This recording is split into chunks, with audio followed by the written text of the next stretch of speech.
Πώς είσαι έτσι. Τι λες ρε μάλακα, σαν κλαμμένο μουνί. Σαν κλαμμένο μουνί. Εδώ δεν έχουμε σκοπό να πλακώνουμε στο ξύλο. Σε μένα πάνε να την έδεις τώρα, μαγκά. Όχι, ούτε με σένα. Πάνε να μου κάνεις μαγκές σε μένα. Γιατί Γιατί δεν τις κάνεις εκεί που νομίζεις ότι σε παίρνει. Πουθενά δεν κάνω. Γιατί δεν τις κάνεις εκεί που νομίζεις ότι σε παίρνει. Που κάτι ώρα έχουν και ένα ώρα την Παναγιά, δεν πάνε να φύγεις. Το διώχνει κιόλας.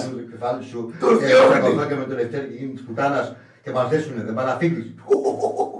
Γιατί όλα έχουν και ένα όριο την Παναγιά. Και εσύ έχεις ξεπεράσει το όριο. Του θράσους, της αγένειας, της ματιάς και της κολονιπίνας. Και να μην είμαστε σαν τη μούνη σου. Κρύβεται Να μας σταματά! Κρύβεται από πίσω μου. Κρύβεται από πίσω μου. Να μας σταματά! Ναι, δεν θα μας σταματά! Θα μας δώσεις μου στέλνω εδώ! Γιατί μιλέσαμε σε αυτό, δεν βάζω μόνο το σπίτι που ήρθα εδώ, να πιένει ένα πουλιακό από τον καβότη. Μου φέρει τις 6 ώρα. Αν εσύ δεν θέλεις τις έκανες, εγώ δεν δεις. Λοιπόν, σκά, πουλωστό, ελληνικά. Με κάτι σαν αυτό και με σκεφτείς άλλη γλυκά.